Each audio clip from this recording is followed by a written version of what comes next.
Greetings once again, this is Hairy Nick, and we are already back to talk about some more X-Wing spoilers because, well, we had a stream from FFG yesterday morning, here in Australia time anyway, and today we had a new article. They're really pushing to get these articles out before the release of Wave 3 next Thursday, which is good. We actually had an issue with the last few releases of Legion where an article came out just after something was released, which really isn't ideal. I hope FFG do get on top of these in future releases so we have a nice gap between the articles and the release, because inevitably somebody around the world is going to have access to the supply of these and crack some open within a few days of these being released. So even if FFG do an article like Monday next week, the things in that article might already be spoiled, which is not really ideal. So hopefully the schedule's a bit tighter next time. Anyway, today we have some more reveals for the ARC 170 on the Republic. And let's start off with the pilots that were revealed today. We have some generic pilots. Now, it's actually pretty easy to speculate on the points for this, because unlike everything else for the Republic and Separatists coming out in Wave 3, the ARC 170 already exists in X-Wing. It's on the Rebel faction, but we don't have generics like these guys just here. Makes perfect sense. The Rebels didn't have a whole heap of ARC 170s. They only gave them to very elite pilots. The clones had far more of them, and as a result we have the 104th Battalion pilot at Initiative 2 and the Squad 7 veteran at Initiative 3. I think it's pretty safe to assume as well that the Squad 7 veteran has a talent slot and the 104th Battalion doesn't. We'll wait and see what happens with that. But given that the cheapest pilot for the ARC 170 on the Rebellion is Ibitsam at Initiative 3 has a talent, I'm trying to speculate on the points here. I would say that it's quite possible that the 104th Battalion pilot might even be a full 5 points cheaper than that. That's the sort of price range I'm thinking, around about 45 points. And at that price range, we can sort of think of builds that use up that last 5 points in a 4-of build, if that's a possibility. Something we've never been able to do on the Rebellion with the ARC, but it seems like a decent platform to have en masse. Although having said that, we might not want to do that with generics, or we might want to include at least one of these named pilots, because there seems to be a few cool things we can do here. Because at Initiative 3 we have Jag and Sinker. Jag reads, after a friendly ship and range 1 and 2 in your side arc defends, you may acquire a lock on the attacker. Sinker reads, while a friendly ship at range 1 and 2 in your side arc performs a primary attack, you may reroll an attack die. Which is kind of interesting. I mean, the obvious thing to do is to chuck these guys together in a list. It's kind of awkward because in that regard, they'd just be giving each other the pilot ability. And as soon as one of them dies, then nobody gets any bonuses. So I think ideally, if you are going to put these guys on a list, you probably want to put it with several other platforms as well, either torrents, possibly other arcs. I'm looking at these guys and maybe the 104th Battalion pilot as a 4-of, as in the 2 named pilots and 2 of the generics. Could be a possibility. Have to wait and see how the points work out. Look, these guys might cost the same as Ibitsam at 50 points. In which case, a 4-of build is very realistic. Might even get those Initiative 3 generics and some upgrades. Perhaps dedicated and or the synchronized console. I think at that point we're maybe pushing this a bit too far. I think that's going to tick slightly over 200 points, but it's something worth speculating on and something to keep in mind when we do get these points revealed, because it is literally just a few points off being able to do something very interesting or being slightly overcosted. Remember, at the end of the day, something being only 2 or 3 points more can create a serious opportunity cost when it comes to building out these lists. We also had 2 other pilots revealed, also Wolf at Initiative 4, and Wolf's very interesting. He has 1 charge. While you perform a primary attack at your front arc, you may spend a charge to reroll 1 attack die. And while you perform a primary attack out your rear arc, you may recover 1 charge to roll 1 additional attack die. Now, just a quick clarification for those of you who might not be aware, you must have a charge face down in order to recover 1 charge. You can't recover a charge if you don't have any charges to recover. You can't elect to recover 0 or anything like that.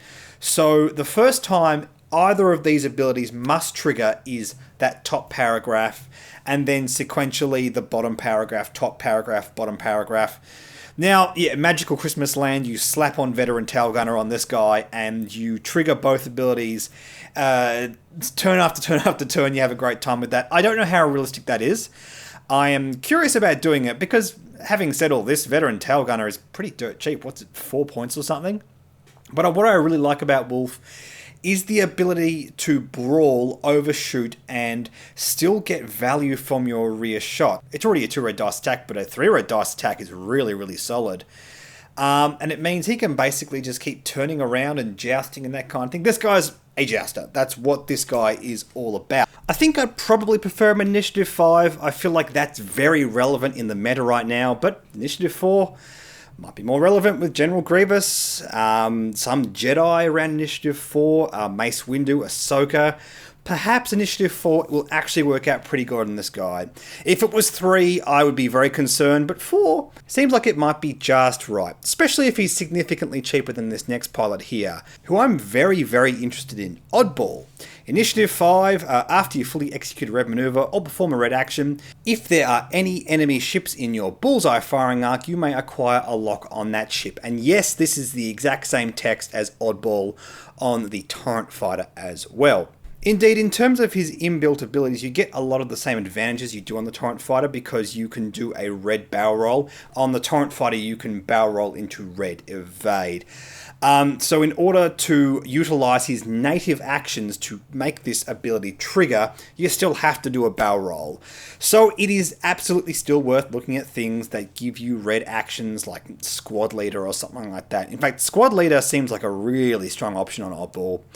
The fact of the matter is, once you have the red action for coordinate and barrel roll, it means you can line up the ship just perfectly so you can catch something in your bullseye firing arc, and you do it as you activate. So at Initiative 5, that actually seems really, really powerful. And I have to say, I really like Oddball on an arc way more than I like him on a Torrent Fighter, which kind of sucks, because I wasn't really a fan of those Torrent Fighter pilots. Apart from Oddball, maybe Axe, but we'll get into that when we actually see all the points. Oddball on an arc seems really, really relevant, because an arc has a lot more relevant upgrades. It seems like, based on what we can see from this article, the upgrades should be just the same as they are in the Rebellion. So we're talking torpedoes, astromech, gunner, crew, modifications. I don't think I've missed anything. But especially with things like crew, if anything on the Republic comes out that gives you a red action, great, you now have a great reason to use that. And in the meantime, we do already have Squad Leader. Yes, I know it costs 12 points, but there is a lot of upside to be taken out of this. If it balances out in the list, I don't think 12 points is really the end of the world to really supercharge this ability. Now, apart from that, we did see a whole heap of new upgrades. Now, first of all, a quick apology. I actually revealed this yesterday, the Clone Commander Cody. I said during that I assumed it was a crew card. It's actually a gunner card.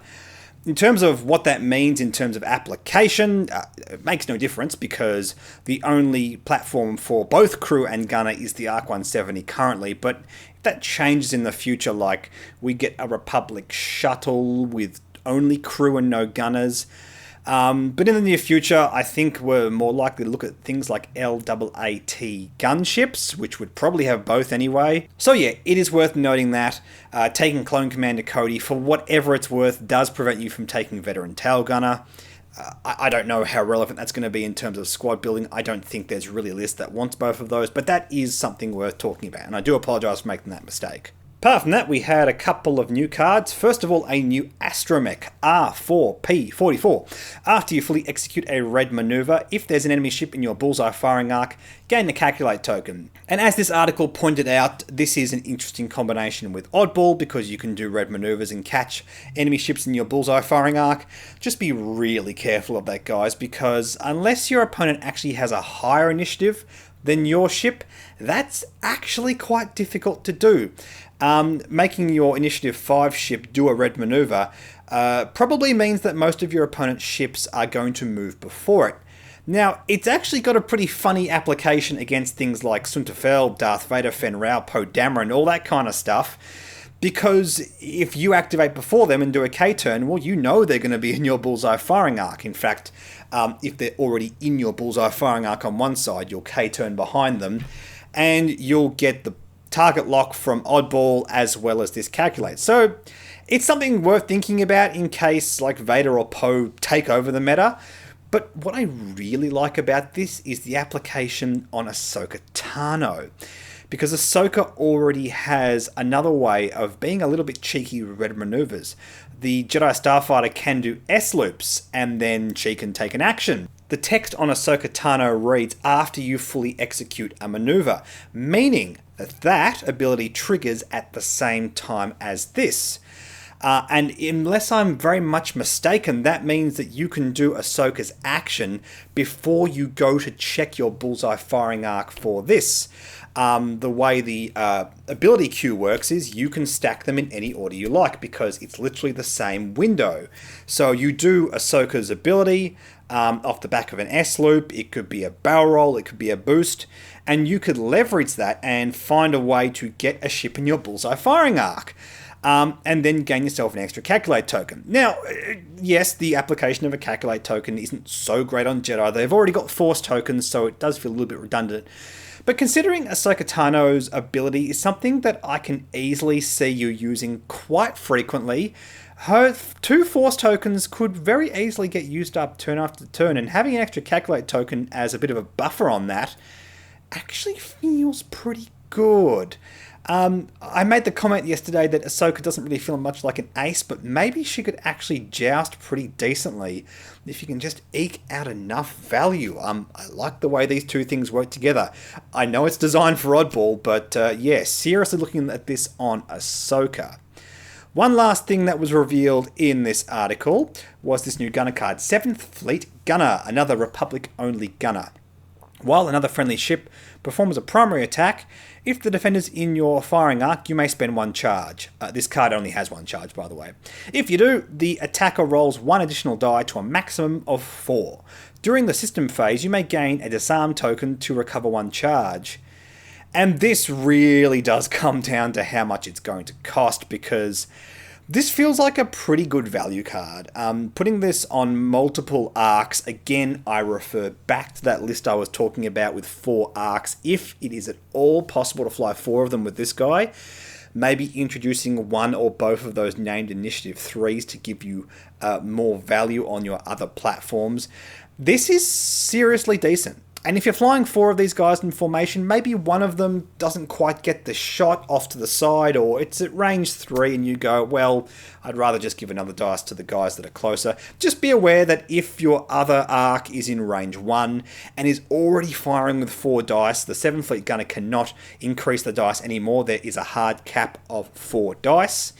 But this feels really, really good, especially on an arc. It has a rear facing firing arc, so you already have a lot of potential. One of your arcs can overshoot and the other one can be on the other side of the ship. It just seems really, really good.